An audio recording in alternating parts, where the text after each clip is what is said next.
7. Vamos perceber aqui a lição principal desse capítulo.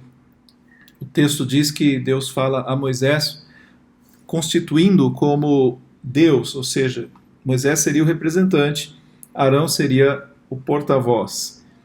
E eles iriam então até Faraó. Mas veja que o texto diz que eu, porém, endurecerei o coração de Faraó e multiplicarei na terra do Egito os meus sinais e as minhas maravilhas. Então, o que virá em seguida não é por força de uma ação e reação, como se Deus estivesse ali adaptando o seu plano. Na verdade, o que aconteceria seria exatamente da maneira como Deus havia previsto. E o texto diz que ele endureceria o coração de Faraó. Então, a própria reação de Faraó estava dentro do plano de Deus, que é de glorificar o seu nome sobre a terra do Egito, com as pragas que iriam acontecer. Veja que isto pode ser aplicado também à realidade como um todo, à realidade do mundo. O nosso mundo tem um coração duro para com Deus, mas isso não representa uma ameaça a Deus. Isto representa o propósito de Deus em manifestar a sua glória. Haverá um momento em que Cristo virá e vai realizar o seu julgamento e toda a língua confessará, todo joelho se dobrará diante de Deus pelas próprias manifestações do poder de Deus.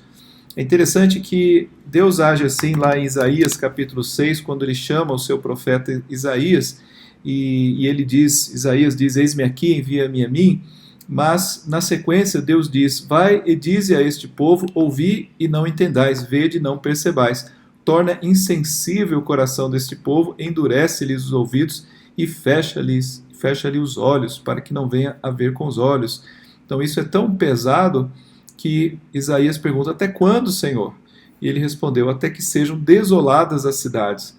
Então a gente poderia fazer aqui um paralelo com o texto do Êxodo, dizendo que estava no plano de Deus que as pessoas não ouvissem a voz de Isaías e, ao contrário, a rejeitassem, tivessem o seu coração endurecido, e isso trouxesse a eles a condenação da parte de Deus. Então nós aprendemos muito lendo a Bíblia e percebendo como Deus age, como por trás da rebelião, que é responsabilidade do homem, isso não faz Deus perder de forma alguma a sua autoridade e nem o seu governo, porque Deus está governando. Então são duas realidades que vão coexistir, que é a responsabilidade do homem e a soberania de Deus. Outro detalhe no texto é que Moisés estava com 80 anos naquele momento. Veja que Moisés havia passado os seus primeiros 40 anos, do 0 aos 40, lá na terra do Egito, onde ele cresceu. Depois, dos 40 a 80, ele passou na terra de Midian, onde ele foi um pastor de ovelhas. E agora, dos 80 até o final da sua vida, com cerca de 120 anos, Moisés vai passar no deserto, liderando o povo de Deus até entregar o bastão para Josué. Então a vida de Moisés ela é bem dividida em 40 anos. E aqui Arão tinha uma idade parecida, 83 anos. Então ele era um pouco mais velho do que Moisés, quando eles falaram a Faraó. Bem, aí nós temos as duas demonstrações de poder de Arão e Moisés, representando Deus, mas que serão copiadas pelas ciências ocultas do inimigo. Nós vamos ver que eles tanto conseguem transformar bordões em serpentes, quanto eles conseguem também transformar água em sangue. Uma coisa pavorosa, incrível. E isso torna o coração de Faraó ainda mais duro, da primeira vez e da segunda vez. Mas veja, virou-se Faraó e foi para casa, né? O Faraó se endureceu e não os ouviu como o Senhor havia dito que aconteceria. O ponto é perceber, né, o poder das ciências ocultas em fazer essas coisas extraordinárias.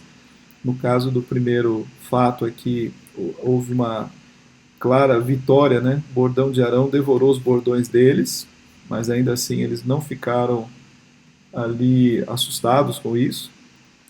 E depois, quando foi feito um milagre maior, em cima do Nilo, que era uma divindade por si, o rio mais importante do Egito, transformado em sangue, à vista de Faraó e seus oficiais, mas o texto diz que os magos também fizeram mesma coisa com as suas ciências ocultas. Bom, o problema é que isso começou a afetar os egípcios. Eles tentavam achar água e não encontravam. E ainda se passaram 7 dias depois que o Senhor feriu o rio. Ou seja, é um período que subiu um mau cheiro muito grande das águas e também não havia água potável para beber. Isso começou a atingir, a angustiar os egípcios de forma geral. Eles começaram a perceber esse embate entre o Deus dos hebreus e todas as divindades e o próprio faraó do Egito.